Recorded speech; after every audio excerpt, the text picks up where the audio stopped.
हे learners, मैं विश्वजीत आपका स्वागत करता हूं ल्यूमिन्स एकेडमी में। और आज जो हम पढ़ने वाले हैं वो है हमारा क्लास 10th का केमिस्ट्री, जिस चैप्टर को मैंने स्टार्ट कर चुका हूं। आपको आई बटन में लिंक दिख रहा होगा, जो कि मैंने पहला लेक्चर लिया था। वो है हमारा केमिकल रिएक्शन एंड इक्वेशंस। उसी का सेकेंड पार्ट मैं पढ़ाने जा रहा हूं। वो है हमारा टाइप्स ऑफ केमिकल रिएक्शंस। चलिए देखते हैं, जानते हैं कि टाइप्स ऑफ केमिकल रिएक्शंस होता क्या है। देख लेते हैं कि टाइप्स ऑफ केमिकल रिएक्शंस होते क्या क्या है। पहला टाइप जो होता है वो है हमारा combination reaction. What is combination reaction? जैसा कि नाम है, कोई भी दो सब्सटेंस कंबाइन करके एक नया सब्सटेंस बनाए तो इस चीज को कहते हैं हम कॉम्बिनेशन रिएक्शन। तो कॉम्बिनेशन रिएक्शन आपके दिमाग में आ रहा होगा, कोई भी दो रिएक्टेंट रिएक्ट करके जो नया प्रोडक्ट बनाएगा, एक सिंगल प्रोडक्ट बनाएगा कंबाइन करके, तो उसे कहेंगे कॉम्बिनेशन रिएक्शन। जैसा नाम वैसा काम। अब चलिए आगे देख लेते हैं। जिस तरह से हमने कॉम्बिनेशन रिएक्शन देखा, अगला हमारा क्या है? अगला है हमारा डिकम्पोजिशन रिएक्शन। उसके बाद है हमारा डिस्प्लेसमेंट रिएक्शन। उसके बाद है डबल डिस्प्लेसमेंट रिएक्शन। उसके बाद रेडॉक्स रिएक्शन। उसके बाद neutralization reaction, exothermic reaction, endothermic reaction. ये 8 रिएक्शन आपको पढ़ने हैं अच्छे से, क्योंकि यही आपका सिलेबस है। ये जो आप देख रहे हैं 8, यही आपके क्या है, सिलेबस है। और ये अगर आप जान गए तो क्लास 10th का आपका जो पहला चैप्टर है कंप्लीट हो गया, समझिए। इससे पहले वाले में मैंने बताया था, क्या बताया था मैंने? इससे पहले चैप्टर में मैंने बैलेंस्ड केमिकल इक्वेशन बताया। और उससे आपको क्या पता चला? उससे आपको बैलेंस करना आ गया। जब आपको केमिकल रिएक्शंस को बैलेंस करना आ गया तो क्या आपने प्रैक्टिस किया कि नहीं? कमेंट में बताइएगा कि आपने उन केमिकल रिएक्शंस का प्रैक्टिस किया था कि नहीं किया था, क्योंकि केमिकल रिएक्शंस को बैलेंस करना बहुत जरूरी है, उसका प्रैक्टिस करना बहुत जरूरी है, क्योंकि बिना प्रैक्टिस किए आप मार्क्स स्कोर नहीं कर सकते हैं। So practice more and more. अब ये जो है, इन्हीं के साथ अब तो टाइप्स ऑफ रिएक्शंस पढ़ेंगे तो ढेर सारा रिएक्शन भी आपके दिमाग में आ जाएगा और वो याद भी हो जाएगा। तो चलिए देखते हैं, इनका स्टडी स्टार्ट करते हैं हम लोग। कॉम्बिनेशन रिएक्शन पहला जो है उसके बारे में पढ़ेंगे। चलिए देख लेते हैं कॉम्बिनेशन रिएक्शन होता क्या है। अगर हम कॉम्बिनेशन रिएक्शन के डेफिनेशन की बात करें तो डेफिनेशन कहता है the type of reaction in which 2 or more reactant combine to form a single product is called combination reaction. The type of reaction in which two or more reactants combine to form a single product is called combination reaction. Let's see the example. अगर हम example की बात करें तो example है when magnesium is burnt in the presence of oxygen. जब magnesium ribbon को जलाया जाता है, एक एग्जाम्पल मैंने पिछले लेक्चर में ही बताया था कि जब मैग्नीशियम को ऑक्सीजन के प्रेजेंस में जलाया जाता है तो वो मैग्नीशियम ऑक्साइड बन जाता है, जो कि आपको यहाँ एग्जाम्पल में दिख रहा है। यहाँ पे एक है, यहाँ पे 2 रिएक्टेंट, एक रिएक्टेंट मैग्नीशियम, दूसरा क्या है हमारा ऑक्सीजन। दोनों रिएक्टेंट कंबाइन करके जो नया प्रोडक्ट बनाया वो क्या है हमारा MgO। क्या है हमारा MgO। ये बैलेंस है, देखिए इसको हमने बैलेंस भी कर दिया है। आप हर एक रिएक्शन को बैलेंस करते हुए चलिएगा। तो कॉम्बिनेशन रिएक्शन उम्मीद करते हैं आपको समझ में आ गया होगा। तो जब कॉम्बिनेशन रिएक्शन आपको अच्छे से समझ में आ गया तो चलिए आगे बात कर लेते हैं। हमारा अगला है क्या? Decomposition reaction. जब हम नेक्स्ट रिएक्शन की बात करते हैं, नेक्स्ट रिएक्शन का नाम है डिकम्पोजिशन रिएक्शन। डिकम्पोजिशन का मतलब क्या? डिकम्पोज होना। जैसा नाम वैसा काम, बार बार याद रखिएगा, जैसा नाम वैसा काम। डिकम्पोज होने का मतलब आप क्या समझते हैं? मतलब कि कोई भी एक रिएक्टेंट है वो टूट के 2 या 3 प्रोडक्ट्स में टूट जाएगा। जो रिएक्टेंट है टूट के 2 या 3 सब्सटेंस में टूट जाएगा। देख लेते हैं, पहले डेफिनेशन पढ़ लेते हैं, क्या वो वही है कि नहीं। जब मैं डेफिनेशन की बात करता हूं डिकम्पोजिशन रिएक्शन की, चलिए देख लेते हैं क्या है। It is a type of reaction in which a single compound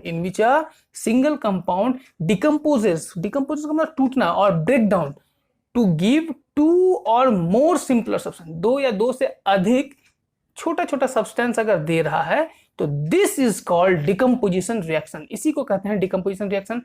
इसको समझने के लिए ज्यादा अच्छा रहेगा कि हम एग्जाम्पल देख लेते हैं। एग्जाम्पल देखना क्योंकि बहुत ही ज्यादा जरूरी है।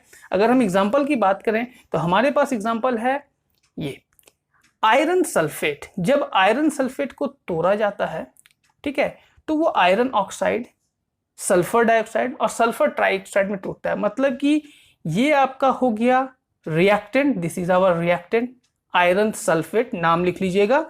This is our iron oxide और sulphur dioxide and sulphur trioxide.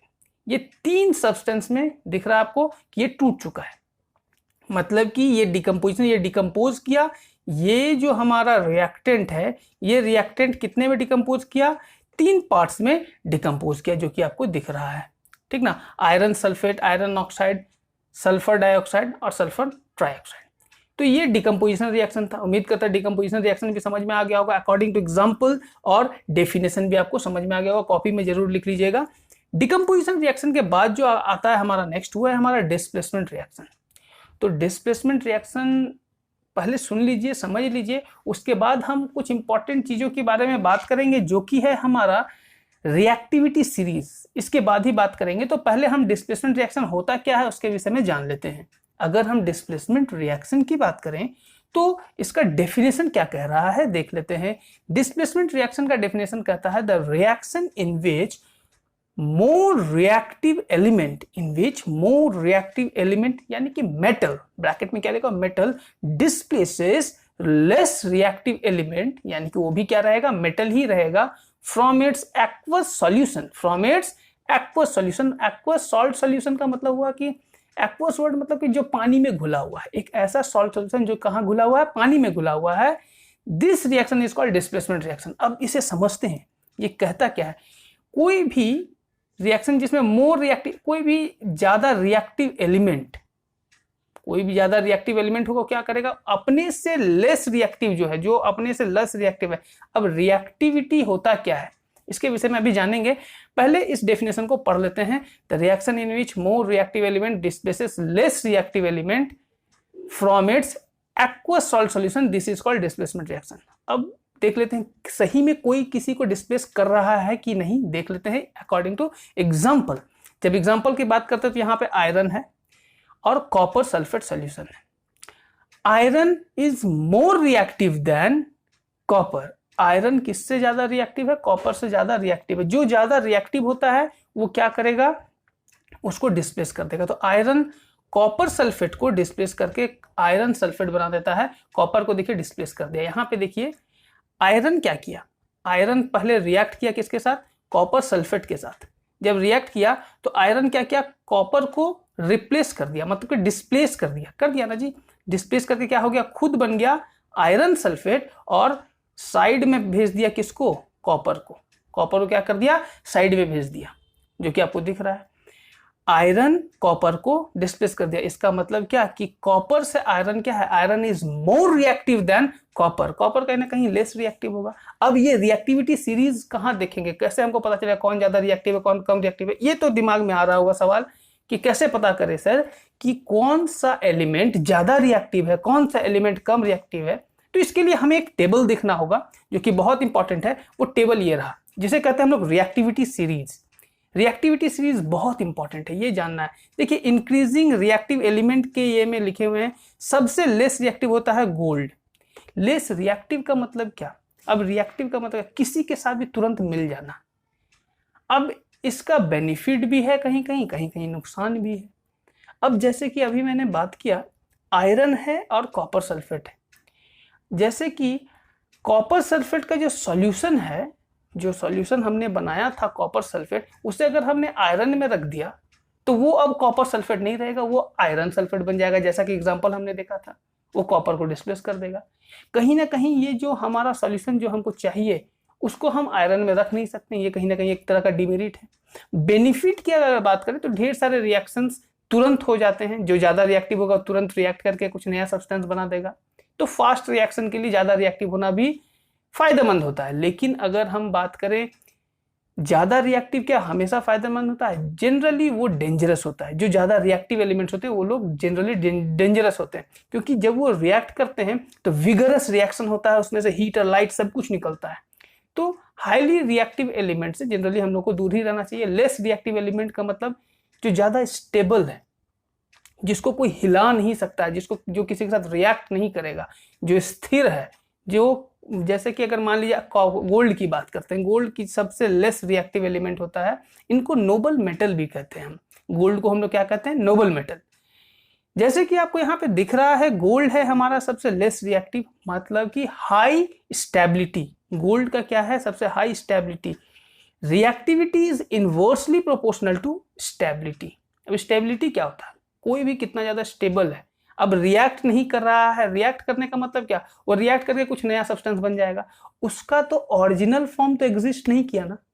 उसका जब ओरिजिनल फॉर्म ही एग्जिस्ट नहीं किया तो अब तो उसका अपना कोई अस्तित्व रहा नहीं, तो स्टेबल है नहीं, वो तो अनस्टेबल हो गया ना। जो ज्यादा रिएक्टिव होगा वो क्या हो गया, अनस्टेबल हो गया। लेकिन जो कम रिएक्टिव है, जो एकदम लेस रिएक्टिव है, वो उसका स्टेबिलिटी ज्यादा होगा, वो ज्यादा देर तक स्टेबल रहेगा, वो किसी के साथ रिएक्ट ही नहीं कर रहा है। जब वो रिएक्ट नहीं करेगा वो क्या है, हमारा स्टेबल है, अपना स्थिर है। जैसे कि गोल्ड, गोल्ड किसी के साथ रिएक्ट नहीं करता, इसीलिए गोल्ड का ऑर्नामेंट्स बनता है, गहना बनता है, जो ज्वेलरीज होता है वो गोल्ड का बनता है, सिल्वर का बनता है। गोल्ड, सिल्वर, जनरली ये क्या होते हैं, हमारा noble metals, gold, silver and एक और होता है प्लैटिनम। अगर हम प्लैटिनम, पीटी उसका होता है नेम, ठीक है, प्लैटिनम, ठीक है। तो gold, silver and platinum are noble metals. Noble metal कहने का मतलब कि किसी के साथ भी रिएक्ट नहीं करते हैं, जिस कारण से इनको ज्वेलरी बनाने में हम लोग यूज करते हैं, ठीक है। तो ये तो नोबल मेटल्स की बात होगी। और रिएक्टिविटी सीरीज देखिए, सबसे ज्यादा रिएक्टिव होता है पोटेशियम। अब पोटेशियम, सोडियम, इसके विषय में बताते हैं। इनको केरोसिन ऑयल में रखा जाता है। अगर सोडियम और पोटेशियम को केरोसिन ऑयल में नहीं रखा जाएगा तो वो मॉइस्ट एयर के कांटेक्ट में आकर के तुरंत रिएक्ट कर जाएंगे और वो एक नया सब्सटेंस बन जाएगा, मतलब कि उसका अपना अस्तित्व खत्म हो जाएगा। पोटेशियम पोटेशियम नहीं रहेगा, पोटेशियम ऑक्साइड बन जाएगा। सोडियम सोडियम नहीं रहेगा, सोडियम ऑक्साइड बन जाएगा। इसीलिए इन लोगों को बहुत केयर में रखा जाता है। जो ज्यादा रिएक्टिव होते हैं उनको बहुत केयर में रखा जाता है। ये लोग बहुत ज्यादा, समझिए तो बहुत ज्यादा संवेदनशील है, मतलब कि तुरंत ज्यादा रिएक्ट कर जाते हैं, रिएक्शन इनका तुरंत होता है, ठीक ना। मतलब कि एक तरह से कह सकते हैं कि एक शांत स्वभाव का, एक गुस्सैल स्वभाव का। जैसे कि पोटेशियम, गुस्सा इनको बहुत जल्दी आता है, रिएक्शन तुरंत देते हैं। तो जल्दी रिएक्शन देने वाला क्या हो गया हमारा, हाईली रिएक्टिव।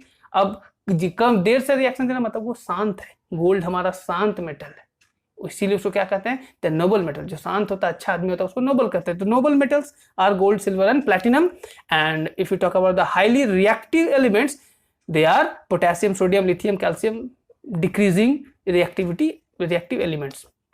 ओके, ये था हमारा रिएक्टिविटी सीरीज। इसके अकॉर्डिंग आप देख सकते हैं कौन किसको डिस्प्लेस करेगा कि नहीं करेगा। ये तो था हमारा डिस्प्लेसमेंट रिएक्शन के विषय में। ये हमारा डिस्प्लेसमेंट रिएक्शन भी हो गया। और ये डिस्प्लेसमेंट रिएक्शन का ये था पार्ट, आपको दिख रहा है। डिस्प्लेसमेंट रिएक्शन के बारे में बात करें तो ये हमारा डेफिनेशन हो गया। डेफिनेशन जब हो गया हमारा तो उसके साथ एग्जाम्पल भी हो गया। अब एग्जाम्पल हो गया, उसके साथ हमने रिएक्टिविटी सीरीज भी देख लिया। जब रिएक्टिविटी सीरीज हो गया तो अब नेक्स्ट रिएक्शन की ओर आगे बढ़ते हैं। हमारा नेक्स्ट रिएक्शन कहता क्या है, चलिए देख लेते हैं। नेक्स्ट रिएक्शन हमारा डबल डिस्प्लेसमेंट रिएक्शन। अभी तक तो एक ही एलिमेंट दूसरे को डिस्प्लेस कर रहा था, अब दो आपस में एक दूसरे को डिस्प्लेस करेगा। डबल डिस्प्लेसमेंट, दो डिस्प्लेसमेंट का बात आता है। चलिए देख लेते हैं क्या है। A double displacement reaction is a type of chemical reaction in which reactant ions exchanges place to form new product. मतलब कि जो रिएक्टेंट आयंस है आपस में वो लोग अपना पोजीशन को बदल लेते हैं और नया प्रोडक्ट बना देते हैं। तो इसको देख लेते हैं, समझ लेते हैं एग्जाम्पल के थ्रू। एग्जाम्पल देख लेने से तुरंत समझ में आ जाता है। तो एग्जाम्पल है आपका क्या, AgNO3 प्लस NaCl। Ag किसके जगह पे चल जाएगा, Ag आयन जो है Na के जगह पे चला जाएगा और Na आयन जो है Ag की जगह पे चला जाएगा। ये बात आपको समझ में आ रहा है कि नहीं आ रहा है, क्लियर है। Ag कहाँ चला जाएगा, Na के जगह पे, Na कहाँ जाएगा Ag। देखिए वही चीज हुआ है, AgCl और NaNO3 हो गया है, दो बार डिस्प्लेसमेंट हुआ है। Ag Na को डिस्प्लेस किया, Na Ag को डिस्प्लेस किया। मतलब कि जो आयंस है, रिएक्टेंट आयंस क्या है यहाँ पे, रिएक्टेंट आयंस Ag है और Na है, NO3 माइनस है और Cl माइनस है। ये लोग आपस में अपना क्या करता है, प्लेस को चेंज कर लिया। ये लोग अपना प्लेस को चेंज कर लिया। जैसे कि NaNO3 अपनी ही जगह पे है लेकिन Na इसके जगह पे आगे आके लग गया तो NaNO3 हो गया। अब NaCl है तो NaCl की जगह पे कौन आ गया, Ag आ गया। तो क्या बन गया हमारा AgCl। तो मतलब कि जो आयंस है आपस में अपना पोजीशन को चेंज कर लिया, अपने प्लेसेस को चेंज कर लिया। Ag प्लस आयन होगा, NO3 माइनस आयन होगा, Na प्लस आयन होगा, Cl माइनस आयन होगा। ये आयंस आपस में अपने आप को क्या कर लिए, एक्सचेंज कर लिए। जब एक्सचेंज कर लिए, इस तरह के रिएक्शन को कहते हैं हम लोग डबल डिस्प्लेसमेंट रिएक्शन, जो कि आपको दिख रहा है, दो बार डिस्प्लेसमेंट हुआ है। ठीक है, अब आगे देखते हैं नेक्स्ट रिएक्शन हमारा है क्या, रेडॉक्स रिएक्शन। देखिए भैया, ये रेडॉक्स रिएक्शन समझने के लिए आपको एक चीज का ध्यान रखना पड़ेगा। ये एक बार में डेफिनेशन पढ़ लेने से आपको रेडॉक्स रिएक्शन नहीं समझ में आएगा, इससे पहले 2 और रिएक्शन पढ़ना होगा। क्यों? वो तो रेडॉक्स रिएक्शन का जब डेफिनेशन पढ़ेंगे तो अच्छे से क्लियर हो जाएगा। तो पहले चलिए पढ़ते हैं रेडॉक्स रिएक्शन में हम लोग को पढ़ना क्या है। पहला जो हम लोग को पढ़ना है वो है ऑक्सीडेशन रिएक्शन, दूसरा जो पढ़ना है वो है रिडक्शन रिएक्शन। पहला क्या है हमारा, ऑक्सीडेशन रिएक्शन, और दूसरा क्या है हमारा, रिडक्शन रिएक्शन। अब ऑक्सीडेशन क्या है, रिडक्शन क्या है, इनके विषय में भी हम लोग जानेंगे, सीखेंगे। तो चलिए सीख लेते हैं हमारा ऑक्सीडेशन रिएक्शन होता क्या है। अगर हम ऑक्सीडेशन रिएक्शन की डेफिनेशन की बात करें, ऑक्सीडेशन वर्ड कहीं ना कहीं ऑक्सीजन से आया हुआ होगा, ठीक है, इसीलिए यहाँ पे डेफिनेशन कहता है the reaction in which there is gain of oxygen. क्या बोला है, गेन ऑफ ऑक्सीजन। जहां पे गेन ऑफ ऑक्सीजन होगा वहां क्या हो जाएगा, oxidation. And loss of hydrogen, loss of hydrogen हुआ तो भी ऑक्सीडेशन, और गेन ऑफ ऑक्सीजन हुआ तो भी ऑक्सीडेशन। ये तो एक तरह का डेफिनेशन हुआ related to oxygen and hydrogen. ये शायद आपने बचपन में भी पढ़ा हुआ होगा कि gain of oxygen and loss of hydrogen is known as oxidation. अगर अब थोड़ा एडवांस लेवल की बात करते हैं, जो कि हमारा ये डेफिनेशन, जिसको कहते हैं in other words loss of electron is called oxidation. Electron का लॉस होना हमारा क्या है, ऑक्सीडेशन। ये भी एक तरह का डेफिनेशन है। पहला ऑक्सीजन, अब कुछ कुछ रिएक्शन ऐसा भी होता है जहां पे ऑक्सीजन और हाइड्रोजन दिखेगा नहीं, लेकिन फिर भी वहां पे ऑक्सीडेशन और रिडक्शन होता है। अब रिडक्शन क्या आगे हम लोग देखेंगे। कुछ कुछ ऐसा भी रिएक्शन है जहां पे ऑक्सीजन हाइड्रोजन प्रेजेंट ही नहीं है। हाँ, ये बता रहा हूं, मैं दिखाऊंगा भी है, ऑक्सीजन हाइड्रोजन प्रेजेंट नहीं है, लेकिन उसमें भी क्या हो रहा है हमारा, ऑक्सीडेशन और रिडक्शन होता है। तो वो उसको किसके केस में देखते हैं, वो देखते हैं हम लोग इलेक्ट्रॉन के केस में। तो अगर लॉस ऑफ इलेक्ट्रॉन हुआ तो क्या हो जाएगा, ऑक्सीडेशन। इसको याद रखने का सबसे बढ़िया तरीका है लियो। लियो का मतलब लायन, लायन याद रखिए, ऑक्सीडेशन याद रहेगा LEO. L for loss, E for electron, O for oxidation. Loss of electron oxidation, loss of electron oxidation. Loss दिख रहा है, L for loss, E for electron and O for oxidation. देखिए loss of electron क्या हो गया हमारा, oxidation हो गया, जिसको कहते हैं लियो। लायन वर्ड याद रखिएगा, आपको लॉस ऑफ इलेक्ट्रॉन ऑक्सीडेशन अपने आप क्लियर हो जाएगा। ऑक्सीडेशन क्लियर है, ये तो डेफिनेशन था। अभी भी मैंने एग्जाम्पल नहीं देखा, एग्जाम्पल देखेंगे हम लोग। पहले इस डेफिनेशन को देख लीजिए, समझ लीजिए। पहला क्या बोला, ऑक्सीजन का गेन हुआ। जैसे कि ऑक्सीडेशन नाम है तो कहीं ना कहीं ऑक्सीजन का फायदा का ही बात होगा। तो gain of oxygen is oxidation and loss of hydrogen is भी ऑक्सीडेशन। हाइड्रोजन का लॉस होगा तो भी क्या हो जाएगा, ऑक्सीडेशन। ठीक है, अब नेक्स्ट देखते हैं रिडक्शन। रिडक्शन क्या बोल रहा है जी, the reaction in which there is gain of hydrogen. उल्टा हो जाएगा, ऑक्सीडेशन का क्या है ये, उल्टा, same opposite. When there is the reaction in which there is gain of hydrogen and loss of oxygen, उल्टा हो गया ना, loss of oxygen हो गया और gain of hydrogen हो गया, उसे हमने नाम दे दिया रिडक्शन रिएक्शन। क्या नाम दे दिया, रिडक्शन रिएक्शन। अब इसी का एक और एग्जांपल पढ़ लेते हैं, मतलब एक और डेफिनेशन पढ़ लेते हैं। किसके टर्म्स में डेफिनेशन पढ़ेंगे, इलेक्ट्रॉन के टर्म्स में। जब इलेक्ट्रॉन की बात किया जाता होता है gain of electron is reduction, वहां पे लॉस था तो यहाँ क्या हो जाएगा, गेन ऑफ इलेक्ट्रॉन क्या हो जाता है हमारा, रिडक्शन रिएक्शन हो जाता है। क्या होता है, रिडक्शन रिएक्शन। गेन, यहाँ पे जर्मेनियम याद रखें, GER, जर्मेनियम या बोलिए जर्मनी सबसे बढ़िया रहेगा। जर्मेनियम तो थोड़ा डिफिकल्ट वर्ड हो गया, जर्मनी वर्ड याद रखिए। जर्मनी जो देश है हमारा, हिटलर वाला देश। तो gain of electron is reduction, दिख रहा है आपको, कोई दिक्कत? तो यहाँ पे गेन ऑफ इलेक्ट्रॉन क्या हो गया हमारा, रिडक्शन हो गया, कोई दिक्कत? Gain of electron is reduction. अब ये तो डेफिनेशन था। अब चलिए एग्जाम्पल देख लेते हैं ताकि आपको समझने में सुविधा हो। पहला एग्जाम्पल हम देखेंगे ऑक्सीजन और हाइड्रोजन के केस में।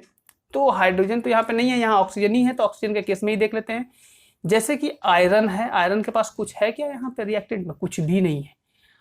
आयरन में क्या हुआ है देखिए, तो यहाँ पे आगे जा करके ऑक्सीजन का एडिशन हो गया। आयरन में अगर ऑक्सीजन का एडिशन हो गया तो इसको क्या कहेंगे, इस प्रोसेस को, इस केस में कहेंगे आयरन से लेकर के इसका हो रहा है ऑक्सीडेशन। इसका क्या हो रहा है, ऑक्सीडेशन।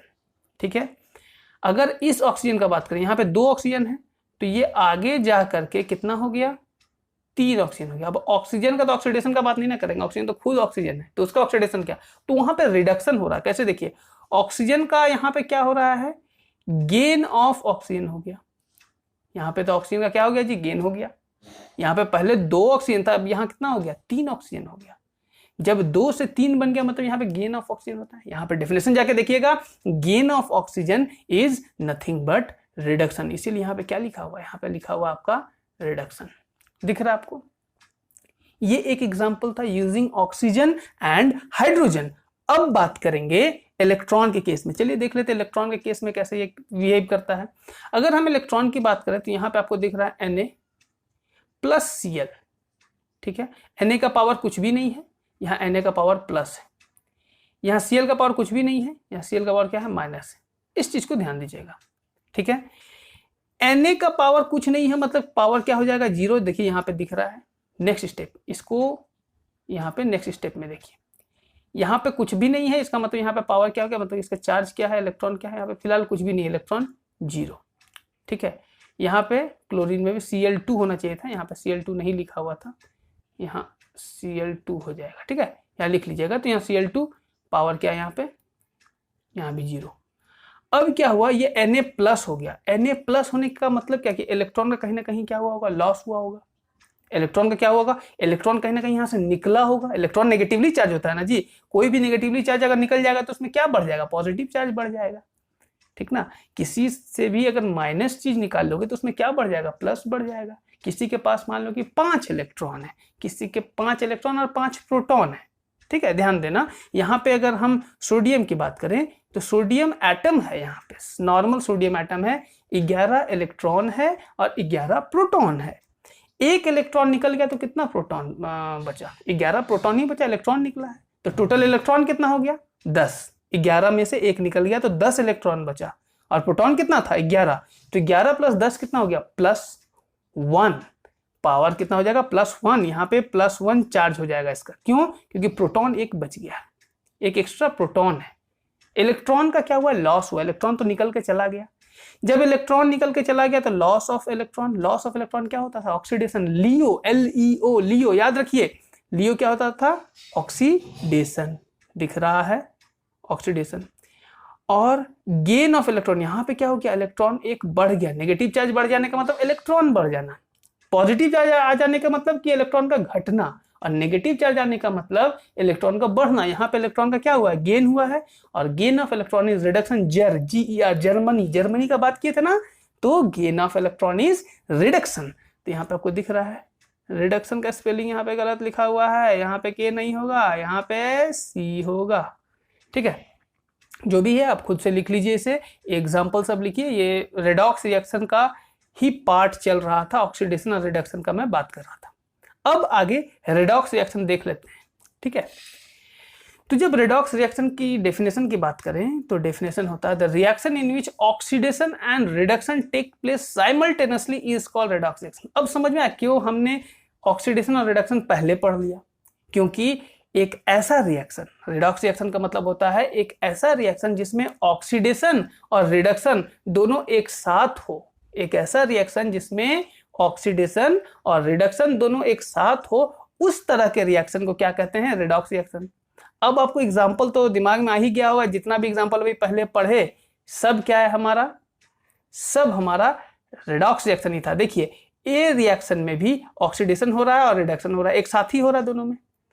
ऑक्सीडेशन और रिडक्शन क्या हो रहा है, एक साथ हो रहा है। इस रिएक्शन में रिडक्शन भी हुआ है और ऑक्सीडेशन भी हुआ है, और दोनों एक साथ हुआ है, जिस कारण से हम कह सकते हैं कि ये जो रिएक्शन Fe+O2 गिव्स Fe2O3, ये हमारा रेडॉक्स रिएक्शन है। तो रेडॉक्स रिएक्शन आपको समझ में आ गया, the reaction in which oxidation and reduction takes place simultaneously is called redox reaction. अब बात करते हैं न्यूट्रलाइजेशन रिएक्शन का। अब ये न्यूट्रलाइजेशन रिएक्शन है क्या, कोई भी चीज न्यूट्रल होने का बात बोल रहा होगा, ये बात दिमाग में आ रहा है, न्यूट्रल हो रहा होगा कोई भी चीज, तो कैसे न्यूट्रल होता है, क्या होता है, बात कर लेते हैं। डेफिनेशन देख लेते हैं, समझ में आ जाएगा। The reaction in which acid and base react together to give salt and water respectively. एक ऐसा रिएक्शन जिसमें एसिड और बेस आपस में रिएक्ट करेगा और क्या देगा, सॉल्ट और वाटर देगा, तो उस तरह के रिएक्शन को न्यूट्रलाइजेशन रिएक्शन। एसिड अपने आप में भी नॉर्मल नहीं है, बेस भी नॉर्मल नहीं है, लेकिन जब दोनों आपस में मिलता है तो क्या बन गया, salt. Salt is neutral and water is also neutral. तो ये तो एसिड और बेस को मिला करके न्यूट्रल बना दिया जा रहा है। जब एसिड और बेस को मिला करके न्यूट्रल बना दिया जाता है तो इसी को कहते हैं हम लोग न्यूट्रलाइजेशन रिएक्शन। तो चलिए एग्जांपल देखेंगे। एग्जांपल है हमारा NaOH विच इज बेस। ये हमारा क्या है, ये हमारा बेस है, ठीक है। और ये क्या है, हमारा एसिड है। ये क्या हमारा एसिड है। HCl is acid, hydrochloric acid, और NaOH इज बेस। दोनों का नेचर आपस में ऑपोजिट होता है, लेकिन जब मिलते हैं ये आपस में तो NaCl ये क्या बन गया हमारा सॉल्ट, और ये क्या हो गया हमारा वाटर, सॉल्ट और वाटर, जो कि दोनों हमारा क्या हो जाता है, न्यूट्रल हो जाता है। फाइनली प्रोडक्ट हमारा अगर न्यूट्रल आ जाए एसिड और बेस के रिएक्शन के कारण, तो उस तरह के रिएक्शन को कहते हैं हम लोग न्यूट्रलाइजेशन रिएक्शन, ठीक है। तो न्यूट्रलाइजेशन रिएक्शन में आपको किसी तरह का दिक्कत नहीं है, ये भी क्लियर हो गया। आगे देख लेते हैं। अब है हमारा एक्सोथर्मिक रिएक्शन। क्या होता है जी एक्सोथर्मिक, देख लेते हैं। एक्सोथर्मिक रिएक्शन होता क्या है, बहुत आसान है। एक्सो का मतलब एक ऐसा रिएक्शन जिससे हीट निकले। एक्सो हीट लो, जहां पे हीट लो वाला फीलिंग आएगा, हीट लो। एक्सो को किससे रिलेट करो, एक्सो जो आपको दिख रहा है, एक्सो को हीट लो, ठीक है। इसका नाम याद रखना, क्या हो जाएगा, आप इसको देख लो, हीट लो, हीट लो, ठीक है। अब इसका डेफिनेशन कहता है the reaction in which there is release of energy in the form of heat and light. एक ऐसा रिएक्शन जिसमें हीट और लाइट के फॉर्म में एनर्जी का रिलीज होता है, उस तरह के रिएक्शन को एक्सोथर्मिक रिएक्शन कहते हैं। मतलब ऐसा कोई भी रिएक्शन देखें जहां से हीट निकलता हो। बहुत जगह देखे होंगे आप, अपने घर में LPG गैस जलता हुआ देखे होंगे, वो होता है ब्यूटेन गैस। ब्यूटेन गैस जब ऑक्सीजन के प्रेजेंस में जलता है तो हीट और लाइट तो रिलीज करता ही है, तो वो एक रिएक्शन हो गया किसका, एक्सोथर्मिक रिएक्शन का। मीथेन, गोबर गैस का अगर बात करें, गोबर गैस में जो आपका गैस निकलता है वो मीथेन होता है। मीथेन गैस जब ऑक्सीजन के प्रेजेंस में बर्न होता है तो हीट और लाइट तो निकलता ही है। इस तरह के रिएक्शन को कहते हैं एक्सोथर्मिक रिएक्शन। एग्जांपल देख लेंगे। एग्जांपल है हमारा मीथेन का ही एग्जांपल हमने रखा है यहाँ पे, CH4O2। ये इनको जब ऑक्सीजन के प्रेजेंस में जलाया गया तो क्या मिला हमको, CO2 plus H2O gives heat. अब एक्सोथर्मिक रिएक्शन का एक और एग्जांपल बता देते हैं, जो कि प्रैक्टिकल लाइफ में आप देखे हुए होंगे। व्हाइट वॉशिंग जब घर में होता होगा तो चूना आप देखे होंगे, स्लैगलाइन जिसको कहते हैं। जब चूना को पानी में डाला जाता है तो उसमें से हीट निकलता है, हीट रिलीज होता है। तो उस रिएक्शन के कारण जिसे हीट निकले, आपको मिले, ठीक ना, हीट निकले रिएक्शन के कारण, तो उस तरह के रिएक्शन को कहते हैं एक्सोथर्मिक। हीट लो, एक्सो, तो रिएक्शन से हीट मिल रहा है आपको, रिएक्शन आपको हीट दे रहा है। एक ऐसा रिएक्शन जो आपको हीट दे, उस तरह के रिएक्शन कहते हैं एक्सोथर्मिक। हीट लो, एक्सोथर्मिक रिएक्शन। क्लियर है। तो एक्सोथर्मिक रिएक्शन क्या होता है, एक ऐसा रिएक्शन जिसमें हीट रिलीज हो, हीट बाहर निकले इन the form of heat and light. इस तरह के रिएक्शन को कहते हैं एक्सोथर्मिक रिएक्शन। अब जो है हमारा नेक्स्ट एंडोथर्मिक। एंडो वर्ड यहाँ पे डो है, मतलब कि दो, हीट देना पड़ेगा तब रिएक्शन होगा, अदरवाइज रिएक्शन नहीं होगा। तो देख लेते हैं डेफिनेशन है हमारा, the reaction which absorbs energy in the form of heat and light is called exothermic reaction. एक ऐसा रिएक्शन जिसमें एनर्जी एब्जॉर्ब होता है, किस फॉर्म में, हीट और लाइट के फॉर्म में, उसे कहते हैं हम लोग एक्सोथर्मिक रिएक्शन। क्या कहते हैं, एक्सोथर्मिक रिएक्शन, जो कि आपको क्लियर होगा, दिख रहा है आपको। एब्जॉर्ब करे, अब इसका एग्जांपल फोटोसिंथेसिस, हीट और लाइट को एब्जॉर्ब करता है ना जी। सन से हीट और लाइट प्लांट एब्जॉर्ब करके क्या करता है, फोटोसिंथेसिस। तो फोटोसिंथेसिस हमारा बेस्ट एग्जांपल होगा एंडोथर्मिक रिएक्शन का। एंडोथर्मिक रिएक्शन का जो हमारा एग्जांपल है वो क्या है, फोटोसिंथेसिस। प्लांट्स में फोटोसिंथेसिस होता है, वो भी एक तरह का रिएक्शन है। वो रिएक्शन का किसका एग्जांपल है, फोटोसिंथेसिस, एंडोथर्मिक रिएक्शन का, ठीक है। तो हीट देने के कारण जिसमें रिएक्शन हो, तो हीट दो, जो रिएक्शन बोले हमको हीट दो तब हम रिएक्ट करेंगे, हमको हीट दो तब हम रिएक्ट करेंगे, अदरवाइज हम रिएक्ट नहीं करेंगे। तो इस तरह के रिएक्शन को हम लोग कहेंगे एक्सोथर्मिक रिएक्शन, ठीक है।